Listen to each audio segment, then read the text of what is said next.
So, Dimitri, can I ask you about this cavity after the event that's underneath what was the World Trade Center? What happens to it afterwards?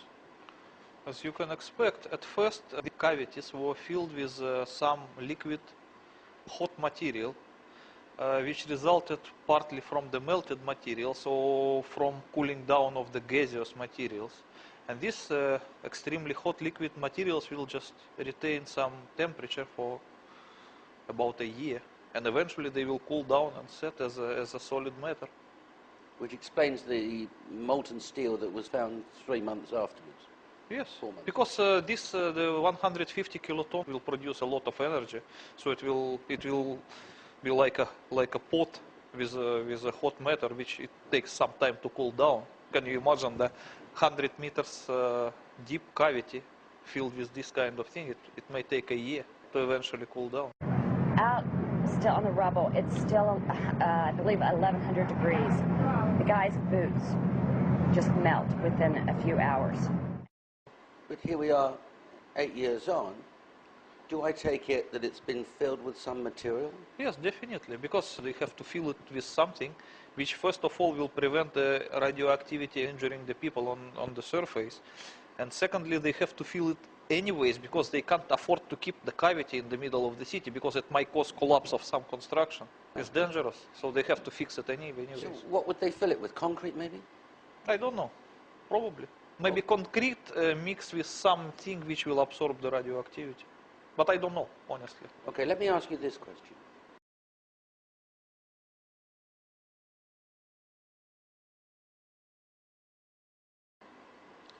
Let's say that some people might doubt your explanations for the collapse of the Twin Towers and your explanations for what's underneath them. If one were to drill a borehole through to the external bottom part of the cavity, what would one find? They would find the former materials that were firstly gaseous, then liquid, and then become solid, and it will resemble a kind of volcanic glass. Volcanic glass? Yes. Okay, and if that... Because you have to understand one thing. At the epicenter of the nuclear explosion, every materials were overheated to such an extent that they will lose the atomic structure. They will be transformed to plasma. So once these things cool down, it cannot be again steel or concrete. It will be just volcanic glass. Universal matter mixed with everything. Right, but anybody extracting from such a borehole that volcanic glass and analyzing it would find what? They would find that it is a volcanic glass. And it could only be produced in Manhattan. And the volcanic glass is a state of material which was formerly a plasma. Therefore, it could only, it proves... It's a unique material. Yes. Yes. So there could be no doubt as to what happened. Yes, of course. And besides of all, I think besides of that volcanic glass, there would be some materials which will retain the radioactivity. And that could be tested and the radioactivity identified. Of course. And then presumably it could be worked back. Because all those materials that were evaporated and transformed to plasma, they were set as a volcanic glass. But simply liquid materials, they can retain the atomic structure as well as radioactivity. Understood. So once you get to this kind of material, you can test it for radioactivity and you will understand what is this. Understand. Well, let's go back to your comfort zone and let's go back to talking about World Trade Center 1, 2, and 7 sites. Because you expressed very emotionally in the book how upset you are that a New York City police detective, John Walcott, became ill.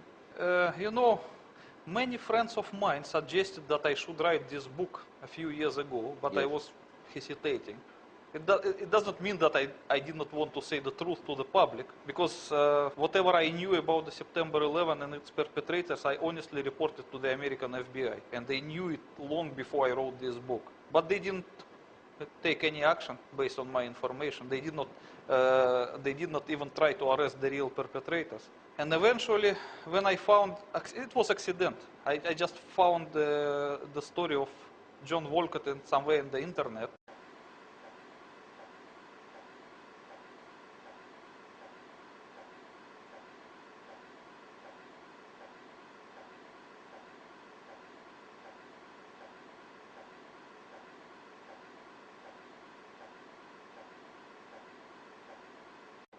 And it was said that he was surprised while working at Ground Zero that the certain FBI agent entered Ground Zero in the full hazmat suit, while the others who worked there, they were just totally unprotected. And he was just surprised, what's wrong with that? And they're covered in duct tape and fully protected? They were fully protected, you know, like a lunar-looking hazmat suit. Yes. You can fly to the moon in it. Oh, and what kind of protection did John Walcott have? Nothing. Probably the respirator made from the ordinary material, or probably nothing even like that. What happened to him? According to the published story, he got sick with the so-called leukemia, which is a typical consequence of the radiation sickness, which resulted in his bone marrow transplantation. And so that is the only way he managed to survive. So he was the victim of radiation poisoning? Of course, as many other Ground Zero responders who were there unprotected and freely inhaling the radioactive vapors. And what happened to him afterwards? As I told you, that he was so sick that it required a bone marrow transplantation to save his life, because his blood was not regenerating. Because the bone marrow is the first thing which is damaged by radiation usually. So when you see this kind of thing, that is the consequence of the radiation sickness. It can't be anything else? It can be anything else, but the bone marrow is the first victim of the radiation, always. It's the most sensitive to the radiation. But he survived, didn't he? He survived because of the bone marrow transplantation. He was lucky to get the transplant. But some other people were not so lucky, they just died. And the quality of his life? Look, when you get the bone marrow transplantation, you will be like invalid for the rest of your life. You have to take anti-rejection medicine, as with any other transplant. You have to, you have to cover your mouth not to accidentally get any infection, because your immune system virtually ceases to exist. And so he'd have to live in his own home but not go outside because of his immune system? Yes, as with any other transplant. Okay. It can't be called life, it's just like, So when we look existence. at those pictures from space of vapors coming out of the debris of WTC 1, 2 and 7... you mean yes. This, yes?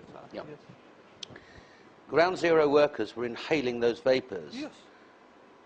So why haven't we seen a story in the New York Times that 10,000 workers are all dead? What happened to them, and how would that be suppressed? It's easy to suppress because when people get the radiation sickness, it's normally not acute, it's chronic. It will be apparent in the year or two, and it can reveal itself differently. Someone may have cancer, someone may have another kind of cancer, someone may have a blood disease or whatever. Just generally bad feeling. And whenever they go to doctor, the doctor can diagnose them anything unrelated to the radiation. It's easy. And we should presume also that certain doctors appointed to treat Ground Zero responders, they were part of the cover-up. They have to sign some non-disclosure contract because they understood this is radiation sickness, but they were ordered not to diagnose as such and just to create some story which is easy for doctors. So how did John Walcott's story affect you? How did you feel? I just feel very disgusted when I read that FBI agent enter Ground Zero in the hazmat suits. Knowing what you knew? Yes, they knew exactly what I knew, and they don't want to tell it to the others. Okay. That actually triggered me to write this book. I understand. Let's go back to these doctors. There would be, they're our guys, they go to our doctors, and that doctor, when confronted with 1, 2, and then 10 or 20 people coming in feeling sick, you mentioned in the book that they'd feel sick the next day, maybe. No, you don't have to mix up two different radiation sickness. There is acute radiation sickness, and there is chronic radiation sickness, which are totally different things. Could you explain? Yes.